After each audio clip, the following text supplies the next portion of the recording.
Distinguished guests, speakers, delegates, friends of media, ladies and gentlemen, let's proceed with another panel discussion of today with a topic, Belt and Road Initiative on Managing Capital Movement in the Digital Era. With that, ladies and gentlemen, please help me and also join me to welcome our moderator. Ladies and gentlemen, Dato Lee. Over to you, Dato. Good afternoon, everyone. Can I have a show of hand if you're here? Oh, thank you very much. This is the last session of the day.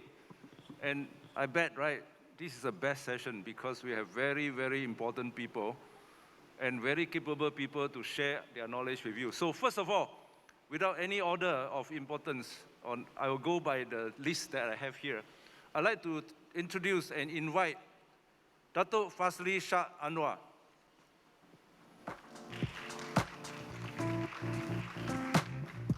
Followed by Dr Wong Chin Yoong. And last but not least, Dr Nor Azman Hassan. Let me introduce the panelists. First is Dato Fadzli Shah, is the CEO of MX Global, a cryptocurrency exchange licensed by the Security Commission Malaysia. He has been a long-time advocate for Malaysia's digital economy and the fourth industrial revolution. Previously, he was the Chief Strategy Officer of MDEC, President of the Entrepreneurial Association of Malaysia team, founding partner at Southeast Asia Focus Team Venture Capital, and a serial tech entrepreneur. Dr. Fadzli is also currently advisor to multiple companies involved in blockchain technology, including e-invoicing, NFTs, provenance traceabilities, initial exchange offerings, and Sino-Malaysia cross-border development. Dr. Fadzli holds an MSc Technology Entrepreneurship from London Business School, University College London, and a BSc Statistics, Operational Research, Computing and Economics from University College London and Harvard University. Let's put our hand together to welcome Dato Fadzli. The next on my list is Dr. Wong Chin Yoong.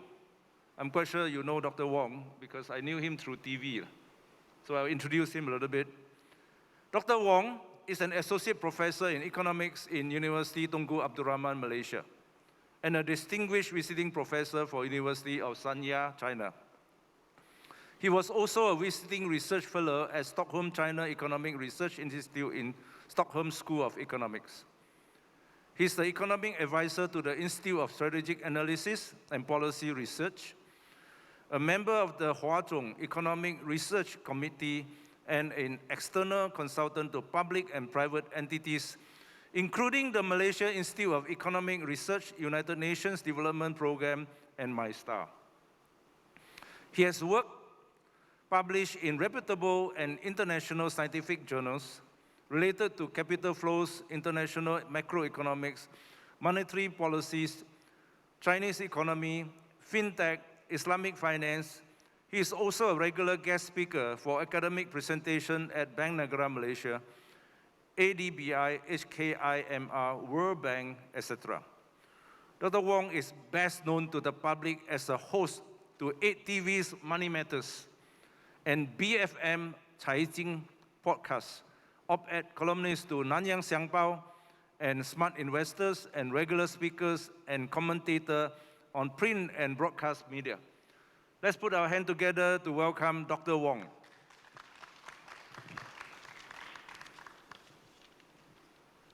Last but not least, we have Dr. Nor Azman Hassan. He is currently the Deputy Secretary General, Technology Development of Ministry of Science, Technology and Innovation. He oversees the policies and development of the science, technology and innovation ecosystems to support the socio-economic development of the country. His previous positions were in the areas of higher education, power sector, and technological development, including industrial-related technologies, such as renewable energy, advanced materials and manufacturing, biotechnology, including vaccine development strategy and nanotechnology. He had extensive engagements with the industries, including the SMEs, in particular to communicate government's policies and programs relating to STI. Dr. Azman holds a doctorate degree from Carnegie Mellon University, Pittsburgh, USA, in the field of renewable energy technology and is trained in conducting life cycle analysis. Dr. Azman is also a registered professional technologist, green technology with the Malaysian Board of Technologies. Let's welcome Dr. Nor Azman. So today, we have a very important topic, which is the last topic of the day, which is Belt and Road Initiative, BRI, on managing capital movement in digital era. So we'll begin with Dr. Nor Azman. Reason is that he has a busy schedule to meet today, and he has to leave early. However, I'm so glad that he still come all the way to this Sheraton Hotel to share his experience with us. So we'll let him share his valuable experience with us. Dr. Azman, please. Thank you, Dato Lee.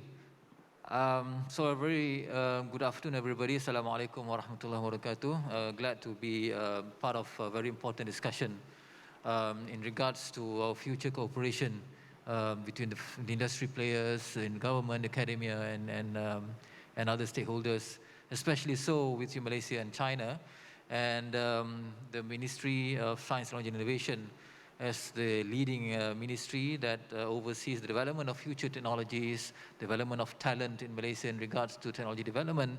And we are very honored to be part of this sharing session to explore further potential opportunities in regards to either investment opportunities, technology sharing and cooperation and collaboration and so on. So I just have, I would like to just share a few slides to bring us through and share what is the ministry is doing right now to propose and to as a proponent to bring in more opportunities in developing technologies, especially so indigenous in Malaysia, but we are partnering with many others outside there in across the globe. Recently, we had the Minister of Science, Technology and Innovation witnessed a signing ceremony between I think 2 or 3 partners from China and Malaysia in regards to blockchain technology, where Dr. Fadzli was part of it, in conjunction with Malaysia's participation in Expo Dubai 2020. So that is one very significant potential for bringing in investments and also opportunities to create more technologies and businesses between the two countries. That is just one latest development between Malaysia and China. Before that, in November 2020, we had a memorandum of understanding. In fact, it was a memorandum of agreement between both governments of Malaysia and China in vaccine development technologies to actually work together in transfer technologies and others. I'm still waiting for my slide, but anyway, if it's not there, I'll just cue it from my notes. So what we're going to talk about today is essentially the policy that governs the development of technology in Malaysia, and how do we use that, and share some use cases. You can move on to the next slide, please. Yeah, this is just an outline of my talk today. This is the overarching, in the next slide, this is the overarching National Fourth Industrial Revolution, or 4IR policy, which was announced and launched, I think, in mid of this year, sometime in July or August. And the objectives of this policy is to seize economic growth opportunities that arises from Fourth Industrial Revolution, creating a conducive ecosystem to cope with the challenges and opportunities brought about by the Fourth Industrial Revolution, to build trust and an inclusive digital society. And there are 4 policy thrusts in regards to this national policy, which was developed by the Economic Planning Unit, and mostly plays an important part looking after a cluster called Emerging Technology Cluster. And in this cluster, which is led by the Minister of MOSTI, we find partners and ensure that technologies developed in the country to support fourth industrial revolution is going to be able to be rolled out to the users and market. The four policy trust is equipping the rakyat with, or the people with fourth industrial revolution knowledge and skill sets, forging a connected nation through digital infrastructure, future-proof regulation, because it's important to ensure that our regulation, our newly policies, or any other legislation to be introduced is agile enough, flexible enough to cope with the quick and warp speed development of the technology, and also to accelerate fourth industrial revolution technology innovation and innovation. There are basically 5 foundational technologies underneath it, underpinning it: the AI, or artificial intelligence, which is very important, blockchain, and others, to name the 5 ones. And there are 10 focus sectors of areas, especially so to bring this fourth industrial revolution to be at the forefront of any use cases, be it in finance, in insurance, wholesale, and retail trade, and whatever, and the other 8 that is listed here. Next slide. The other important, policy that governs the development of science and technology innovation in Malaysia is our National Policy on Science, Technology, Innovation in 2021 and 2030 that replaces the previous policy before this. And there are 6 thrusts of this important policy, namely that includes also the effort to have a better responsive STI governance, a technology development through our research, development, commercialization, and innovation. The third thrust is to have local technology to be developed, which is based on industry demand. The fourth one is to adapt the STI talent and adaptive STI talent. The fifth is enculturation and application of STIE. And of course, most important, not important, also very important is to have a global excellence in regards to a very, dynamic policy.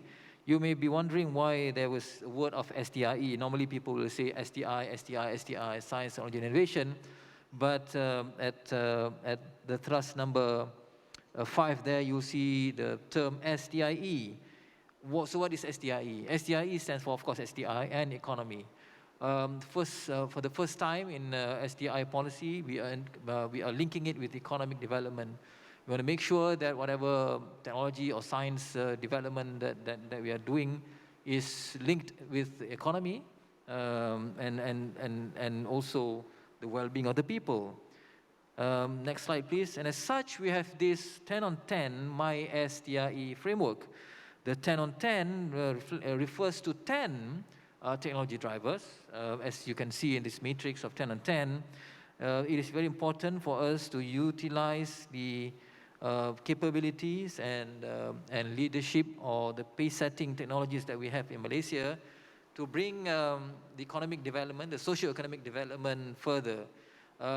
These 10 technology drivers include 5G or 6G, sensor technology, 4G, and even 4D and even 5D printing that is already coming in, advanced materials, advanced intelligence systems, cybersecurity and encryption, augmented analytics and data discovery, blockchain, neurotechnology, and also biosciences technology. And all of these 10 technology drivers will support the 10 across the board socio-economic drivers development that includes also medical and healthcare, water and food security, biodiversity, and even environment. This framework is utilized in order to actually understand where we're bringing the country forward, and we want to make sure that any funding, any developmental of research and innovation will focus into these 10 socio-economic areas, but also utilizing the 10 technology drivers that we've identified. Next is specific to blockchain ecosystem. So this is very important, technology pillars or drivers to support the 10 on 10 STIE, and blockchain is one of them in the future. It has been recognized as one of the, of course, future big development in the world. We have identified 5 enablers to ensure that blockchain ecosystem is sufficiently developed. The first is collaboration, where we will have to ensure that there is inter-government coordinated efforts to proliferate the growth and sustainable blockchain ecosystem. We have this amplifier to encourage learning and opportunities, and to ensure it's working with cutting-edge technologies to spur innovation. The third enabler is talent, develop and nurture multidisciplinary digital technology talent. The fourth one is legal and governance. So this is, again, it crops up every time whenever there is new technologies to be introduced. People have said a lot of times that policy and regulations always, well, and I'm not saying always, but most often it's sort of a very challenging area to overcome. Next slide.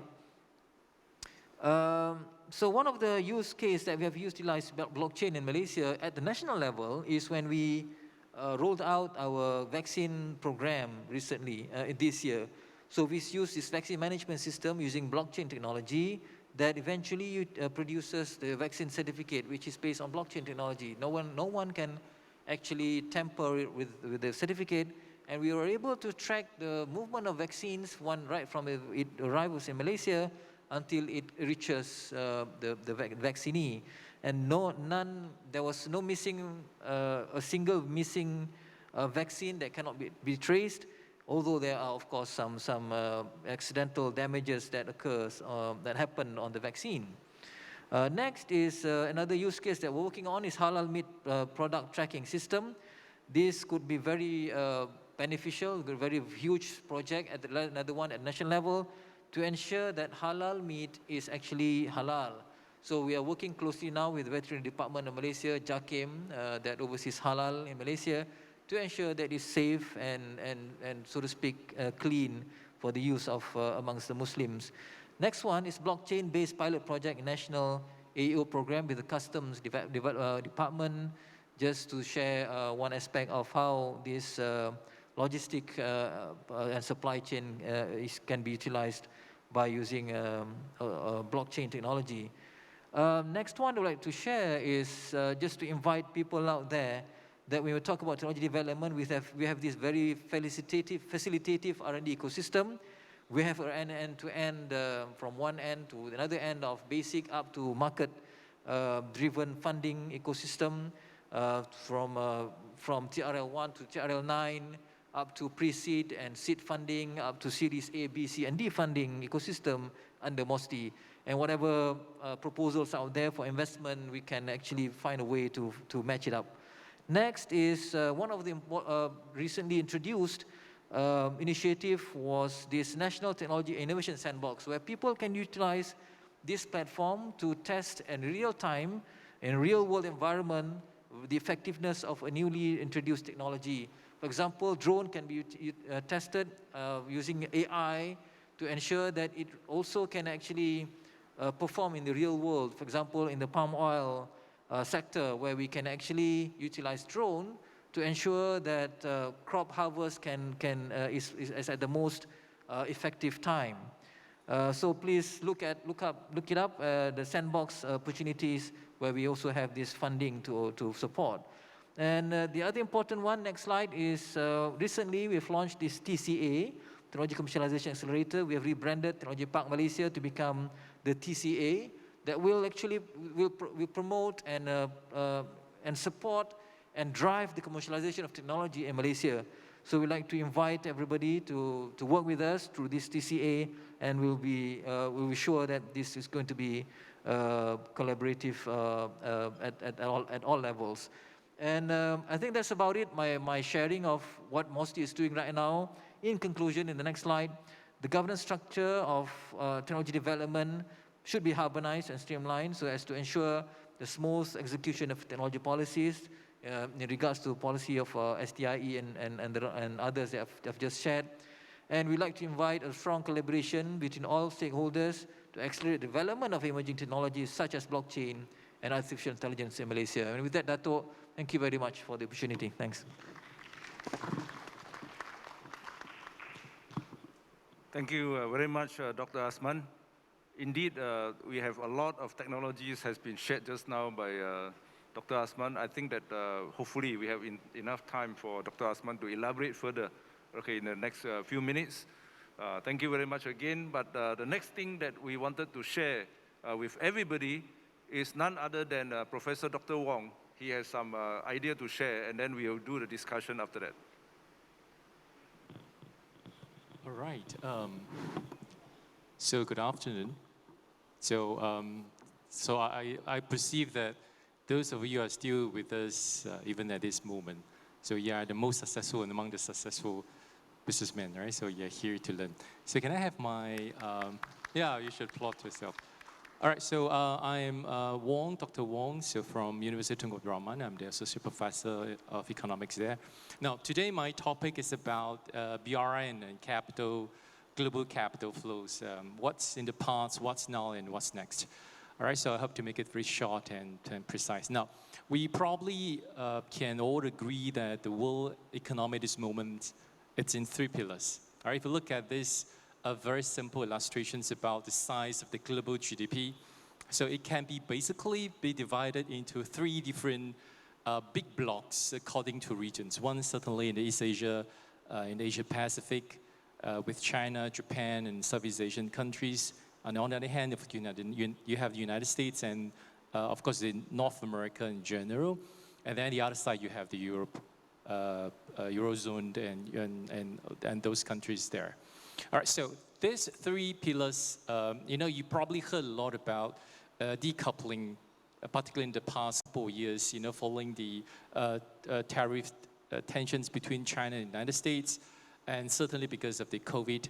But as a matter of fact, we didn't, of course, after years of rhetorics about decoupling, we don't really see that kind of things going on, but somehow regionalization, right? Having 3 different blocks in the world led by 3 different large countries supposed to be what's going on in the future. So with that in mind, then probably, can I have next slides? So with that in mind, what happened to BRI and what happened next to BRI will be very important to the role of China in the global order.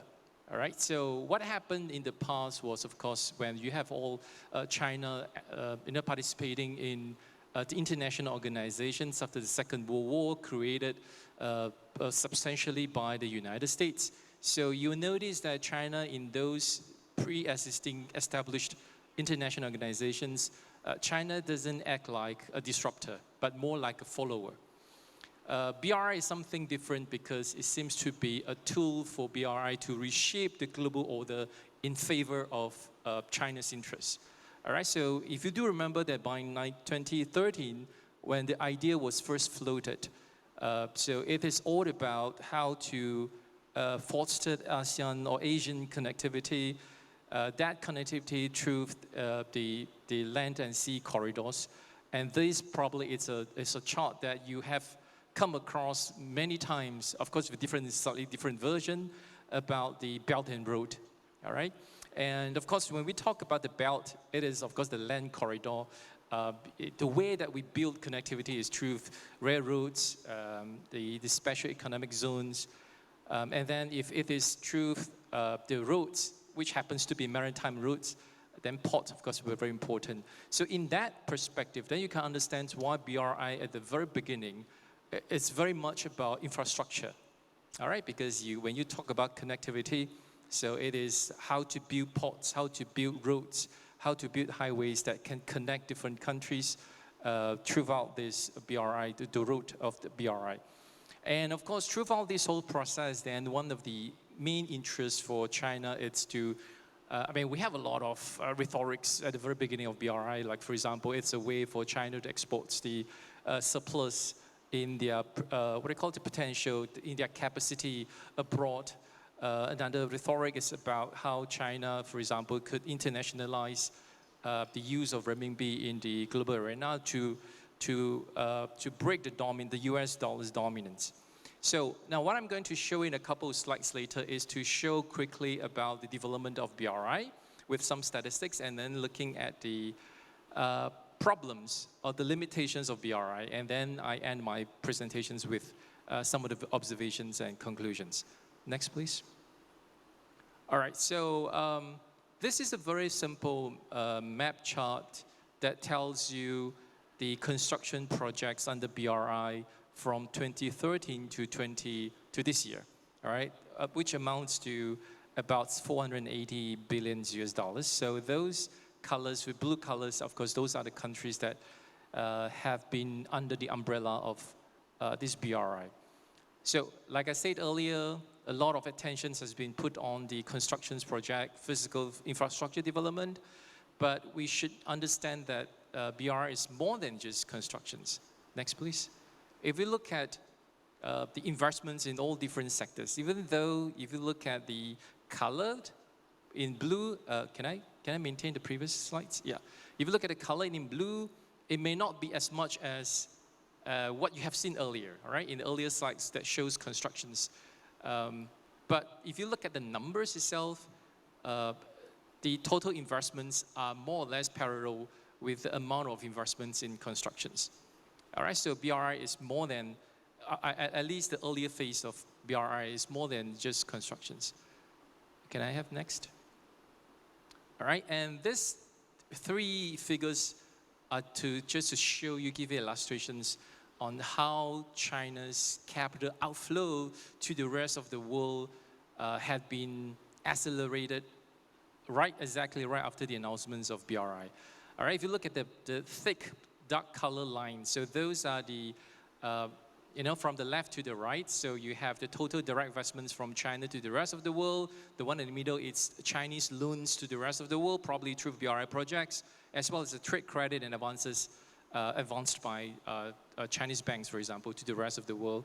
So, and I have that red dotted line, that's basically just to show you a trend that without BRI, how it's supposed to look like based on the past performance or past record of Chinese investments in the rest of the world. So apparently, if you compare the thick dark line with the red dotted line, then apparently you have a very obvious pickup in China's capital outflow exactly after 2013. So that's in a way to show that the impact of BRI to the rest of the world.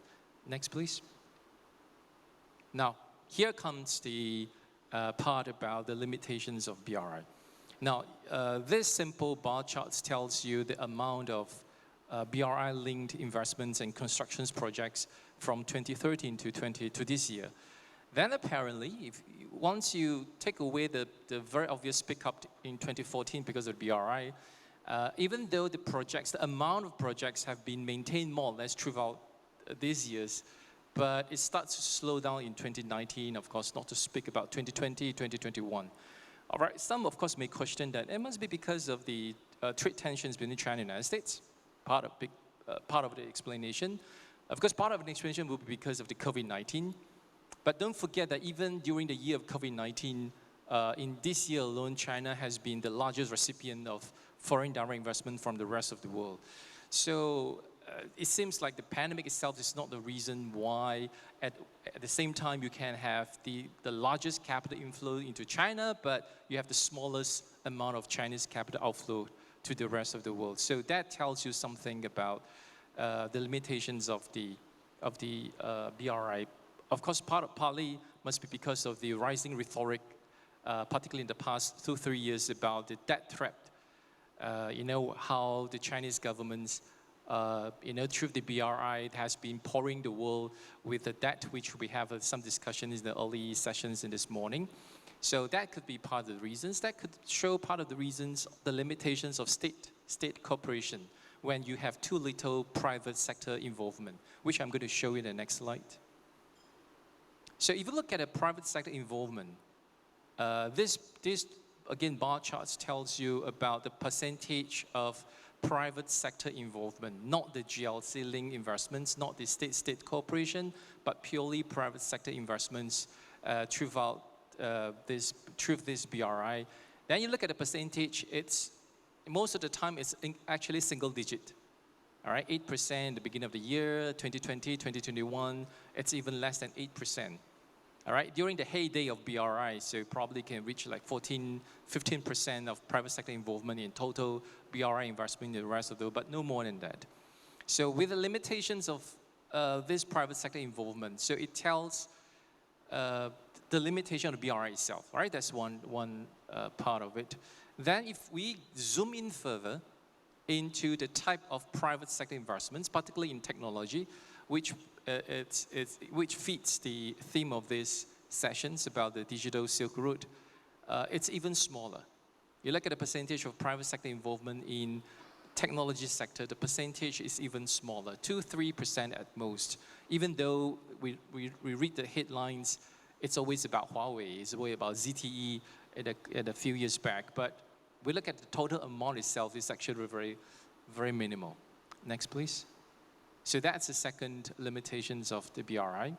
So if we take BRI from China's perspective, in terms of pushing the use of renminbi as a global reserve currency, as the global trading currency, as the global safe assets, being an instrument to hedge against the risk in the global foreign exchange markets, then again you will find disappointment in the performance. This, for example, shows you the share of renminbi as the global reserves currency around the world. In 2016 fourth quarter, so the percentage of renminbi as the reserves in all the central banks around the world, it's about 1%, 1.08%. All right, a few years later, so it is no more than 3%. All right, so still, again, the dollar remained the dominance as a global reserve currency. Even we talk about the size of Chinese GDP nearly as large as the US economy, but the importance of renminbi as a global reserves remain limited. Next, please. So let alone the risk hedging instrument. All right, so this again from BIS, Bank International of International Settlements. I just look at all different kind of foreign exchange transactions from spot, outright forwards, currency swaps. The use of renminbi as, again, risk hedging instruments remain very limited, all right, compared to the US dollars. Dollar's dominance in the financial markets, it's even more obvious in other area. All right, next please. All right, another limitation of BRI is most of the investments in BRI, they are what we call non-tradable. Because when we say non-tradable, that means the amount of money once you pour into that country, they are there to for example, working on logistics, working on property development. Those are non-tradable. That means those are products that cannot be exported. All right, so if you have the idea to push the renminbi to go global to BRI, so it has to be two-way. You must have a Chinese investing renminbi in either through debt or through FDI. At the same time, you must have the outputs being exported from that hosting countries to be denominated in renminbi. Otherwise, you will not be able to expand the use of renminbi in the international currency market. So that again remains the fact at this moment. When you have most of the investments in all these BRI participating countries, mainly in non-tradable sector, they will not generate or encourage the use of renminbi in the quotation, in the denominations of their productions and trade. All right, next. So we have this is probably the last one. All right. So my last slides. BRI is going to enter another era. Of course, the era will be more about digital Silk Route, which has been mentioned in 2015, but it has only been recently picking up in momentum, particularly when you have the introductions of this blockchain-based service network, which sounds more like the digital BRI to the rest of the world, where they try to have this interoperability among all different blockchain platforms, so that it can encourage to minimize the cost of using blockchain in the business, in the financial transactions. And that's a way how you can establish the link that linked all these BRI participation countries. So that involved therefore a lot of private sector involvement. So that's supposed to be the one path. Then another path will be tradable investments shall be the priority in the next phase of BRI. So that's the only way where, once you have imports, at the same time, your products can be exported, only then the trade can be completed. It's in a complete form where you have export and imports, and that's the way that you can encourage the use of renminbi. So of course, the last one is the continuity in the financial sector reform in China.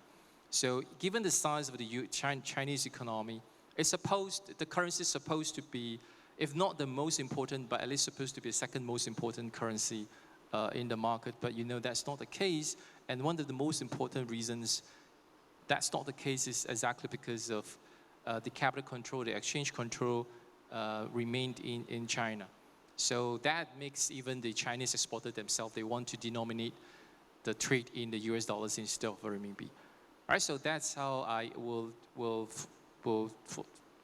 view BRI in the next 5 to 10 years. Without this kind of reform in the BRI itself, then we are going to very quickly reach the limitation of BRI. All right, so with that, then I end my presentation. Thank you very much.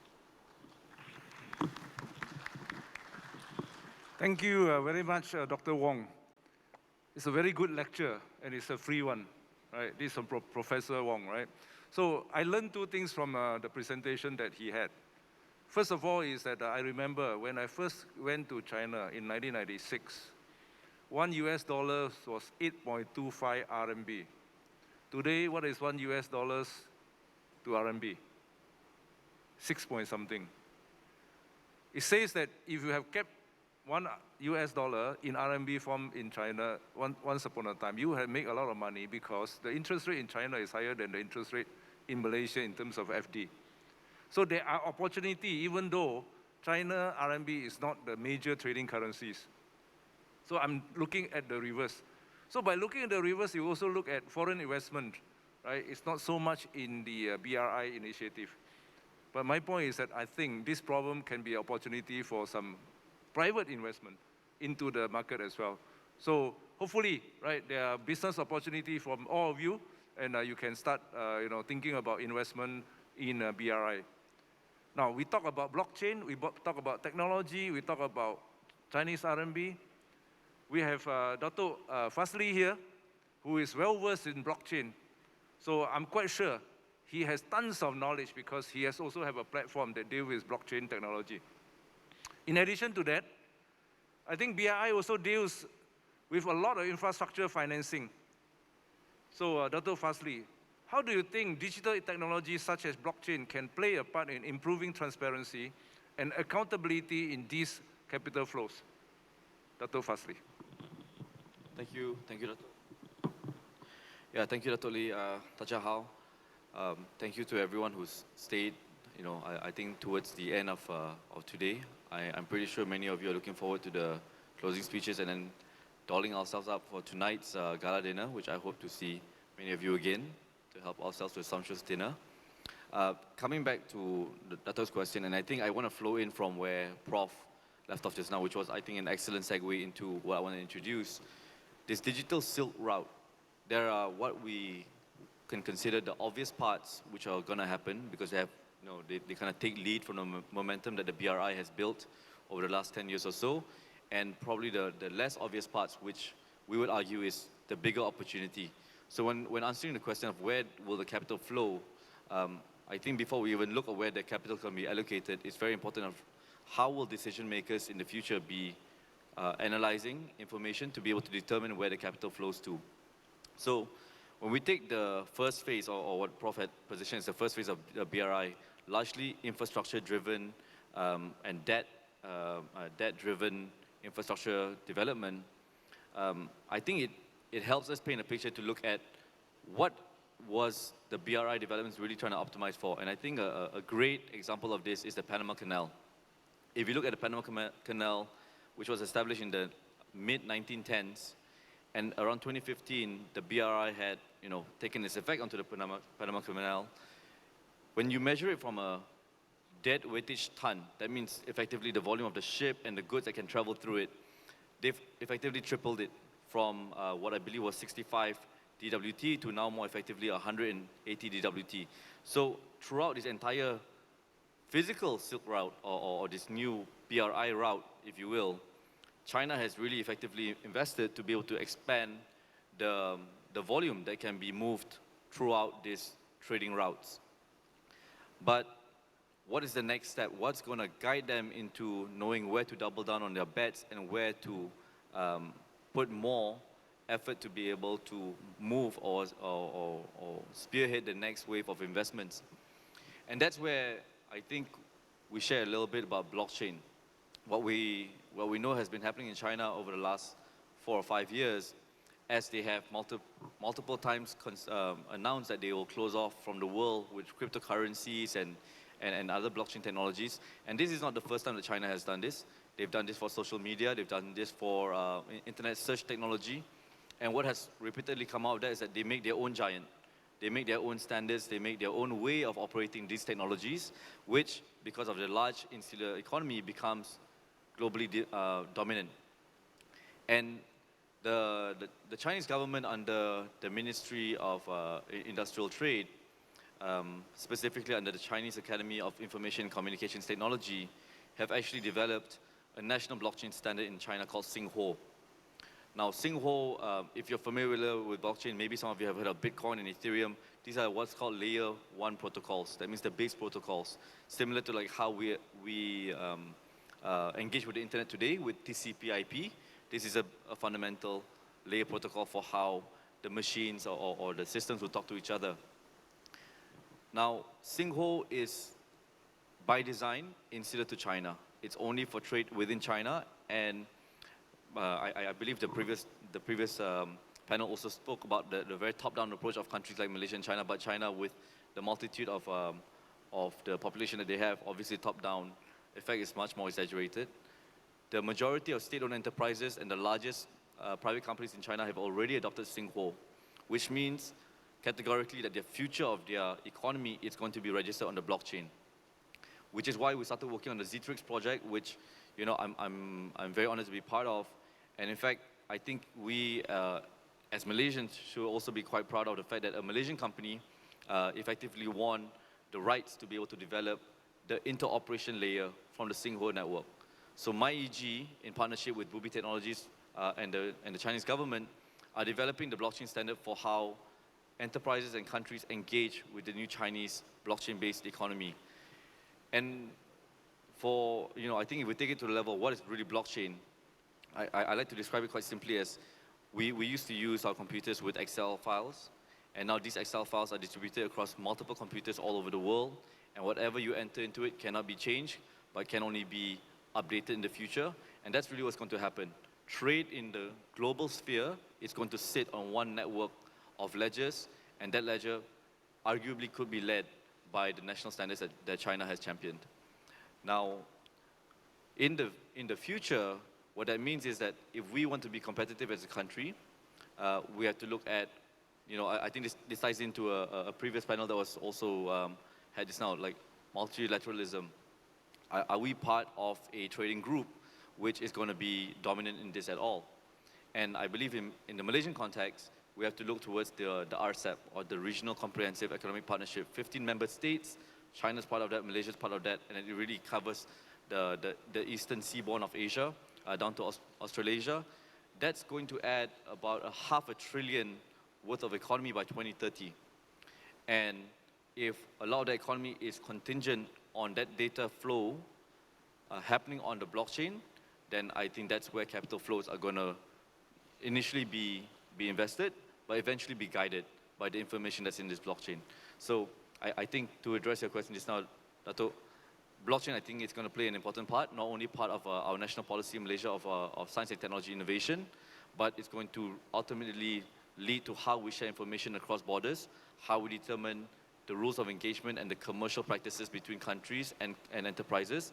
And it's really where I think the majority of enterprises should be making their bets in terms of your next capital allocation, of how you're going to find competitiveness in the market, but also access to information to guide the next set of information decisions that you will make. Thank you very much, Dato Fadzli.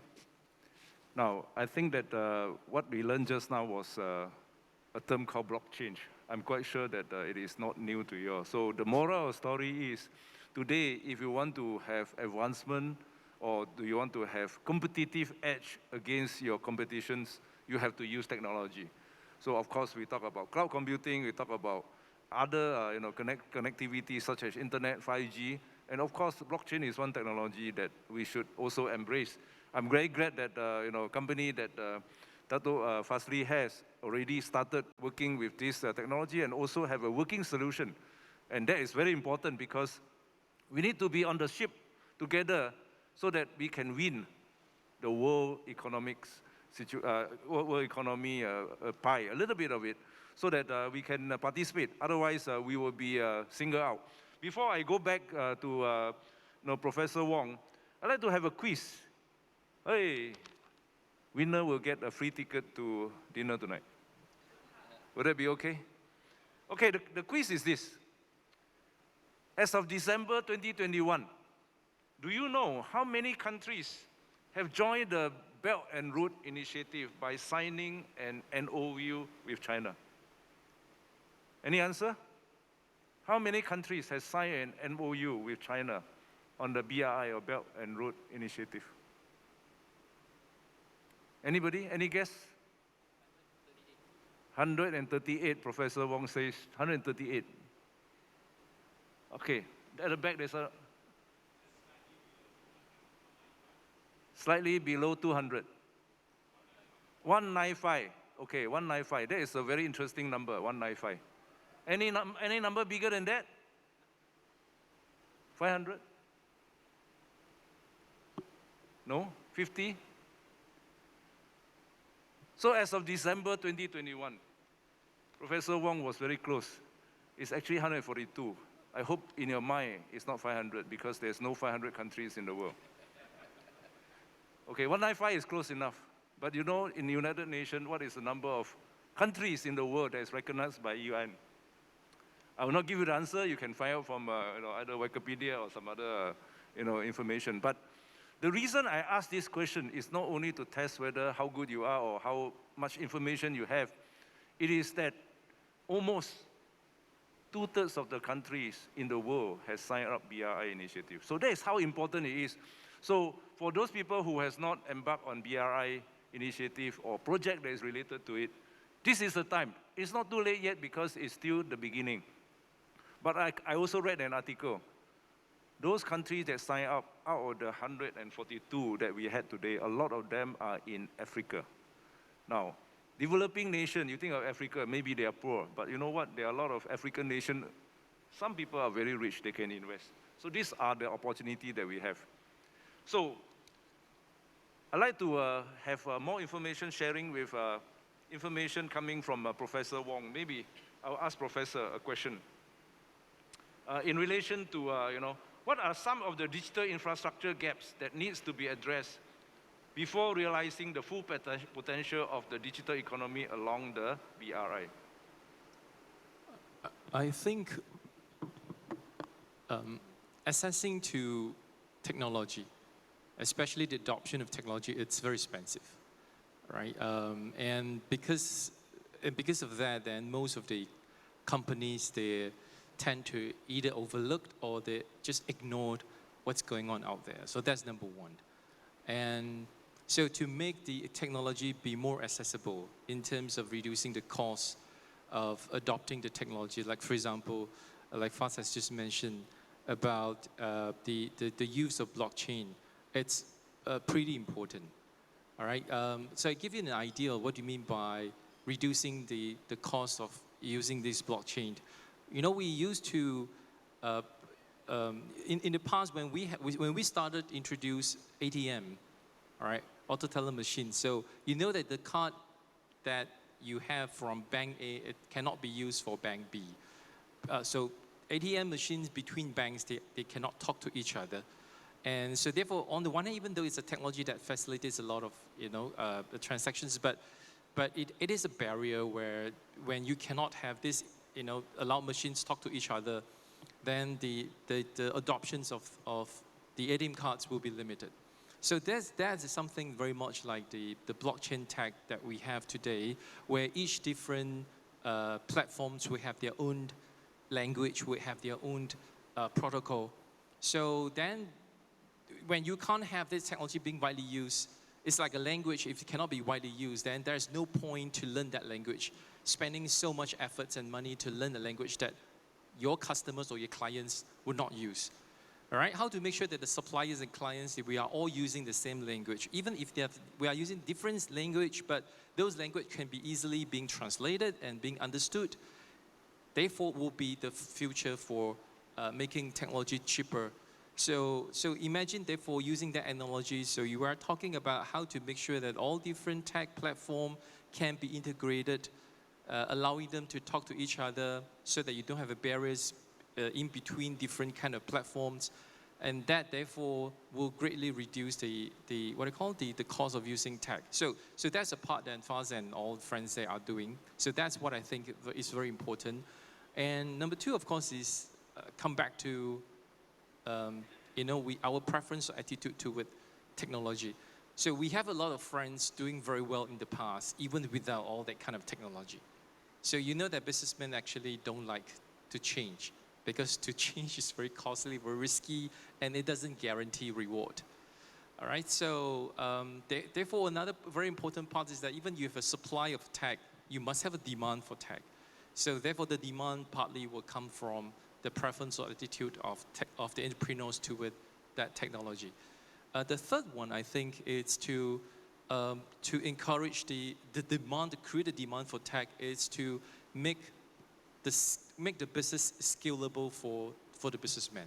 What I'm trying to say that if your business is mainly for local markets, if it is not mainly for exports markets, then again, given the cost involved, the sunk cost involved in adopting the technology, so they don't think that it's profitable by serving local market to adopt new technology, unless the business can be scaled up, and then you see the potential of adopting technology. And to scale out the business, exports, it's always probably the ultimate the source.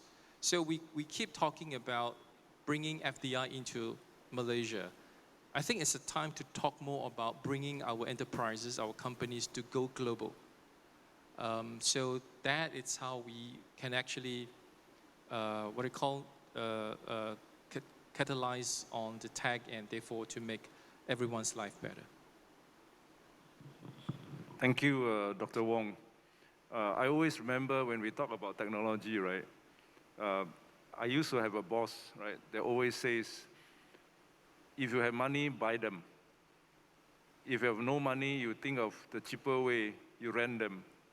Of course, you don't steal. So the most important thing that we have in technology is actually adopting it first. So I'm quite sure all of you here has already stepped into the technology platform because you come and listen to us, right?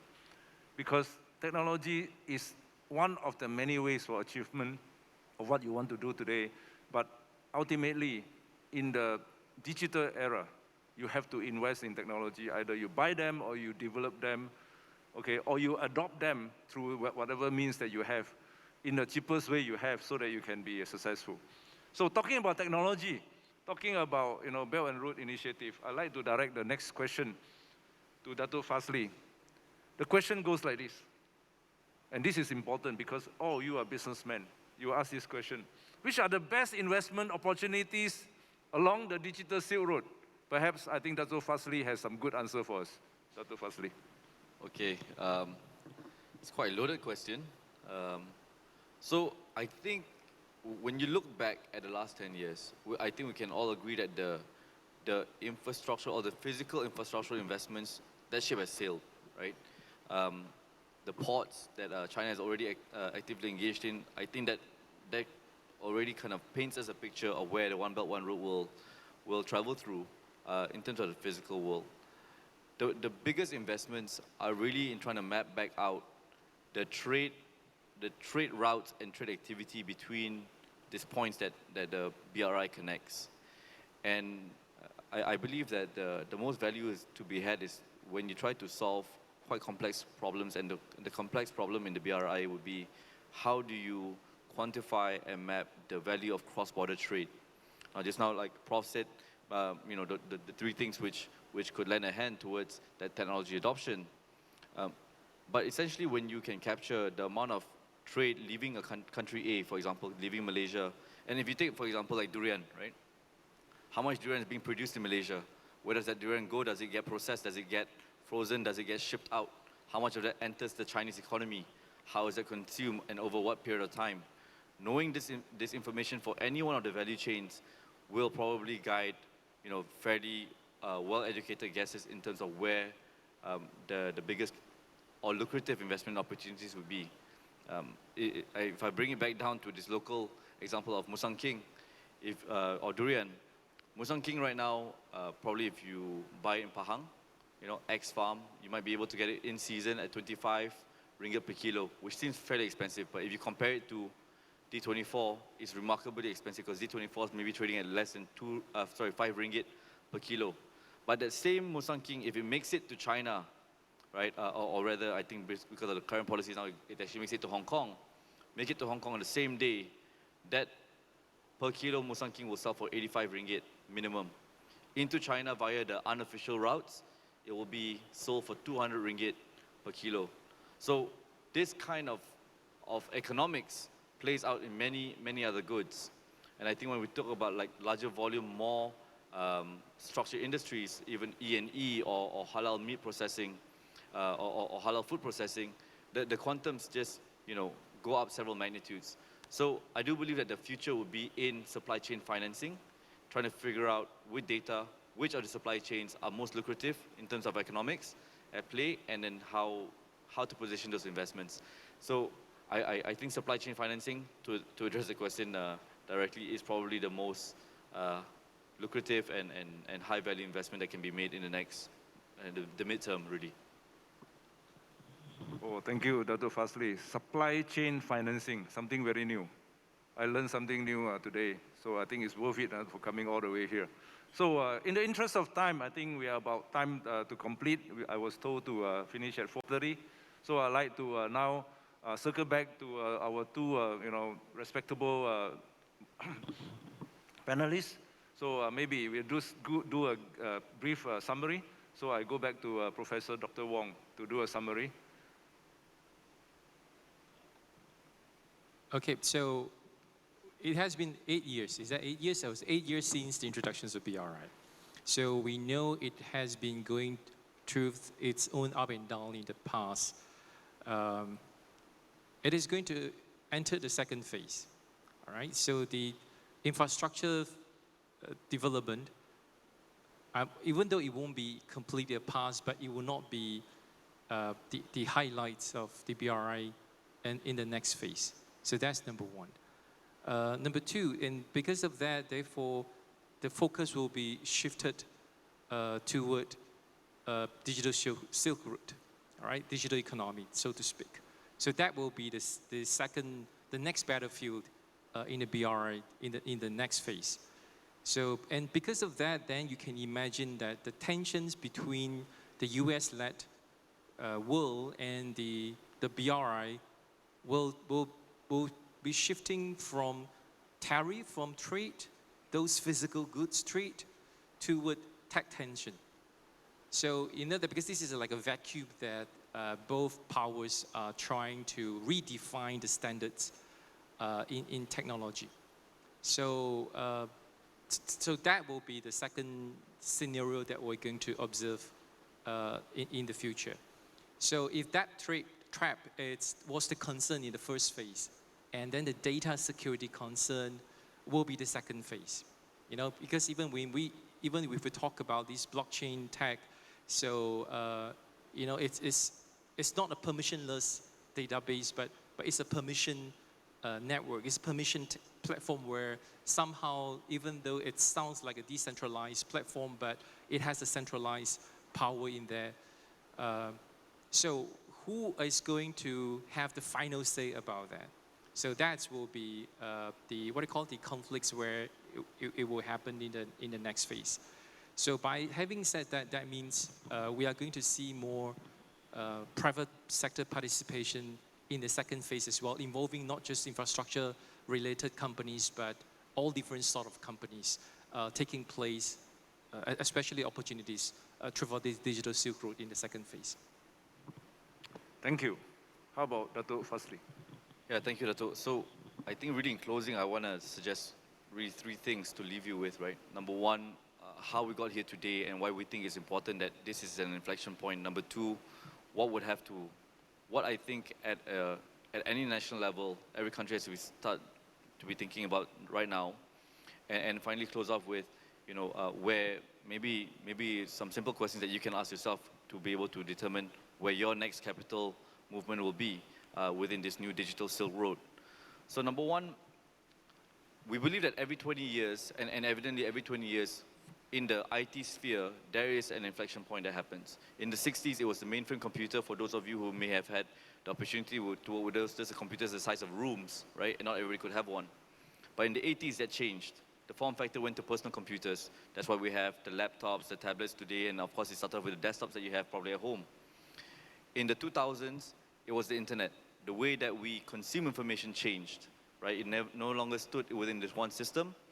But in 2020, the underlying protocol of how information is made, captured, shared, and effectively monetized has again changed. And we think this is the next wave of what is the web. So I guess if today we call it Web 2.0, there is a Web 3.0 coming, and that's going to be very much blockchain-based. Blockchain in the sense of how your data is registered, consumed, and effectively monetized with that. It's a unique time to be alive because for the first time, we are able to have a stake in the network that's monetizing this data.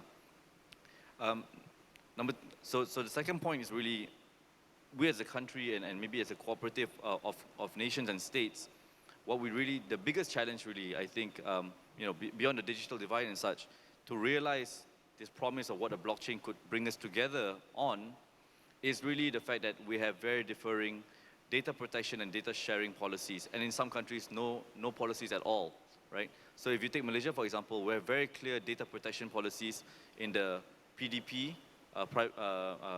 Personal Data Protection Act, and the OSA, the Official Secrets Act, which govern the public sector and private sector data privacy. But we actually don't have a Freedom of Information Act similar to the West. So there's actually no clear rules of engagement of when you want to share data out. And this is going to be a big problem, especially when you try to build interoperability between cross-border trade. Because what China may be able to accept and share might be very different than what Malaysia is able to accept and share. So how do you bring those two things together? I do believe that no matter how expansive, in the sense of adoption of technology, we come to, if these major issues are not well thought out and agreed upon between member states, you will not be able to see contiguous flow of trade across multiple countries.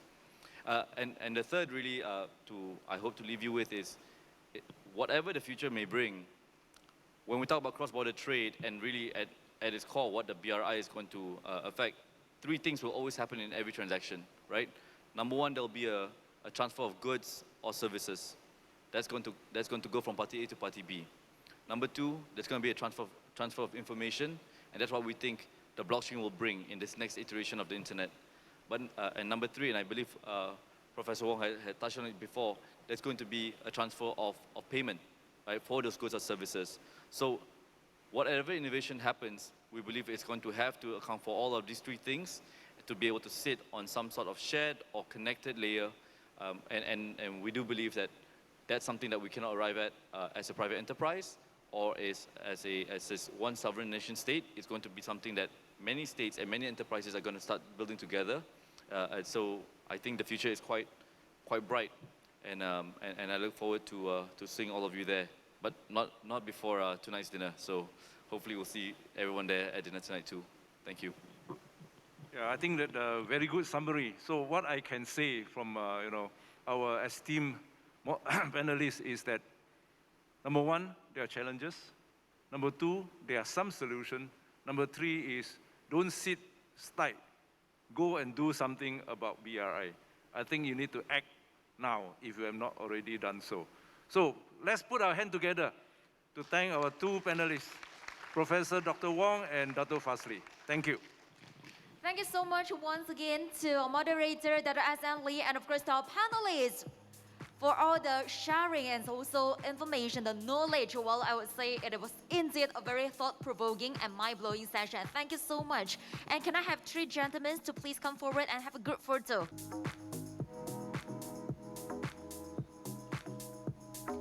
Not to forget to invite Dato Sri Samsun to please be on the stage and present a token to them.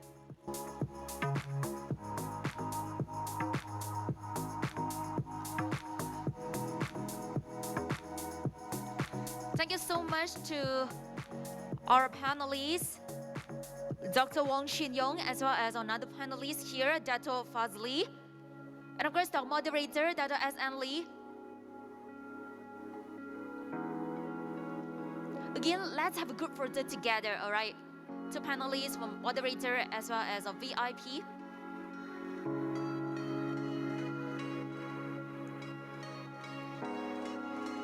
Ladies and gentlemen, may we request a big round of applause from everybody dedicated to gentlemen on the stage.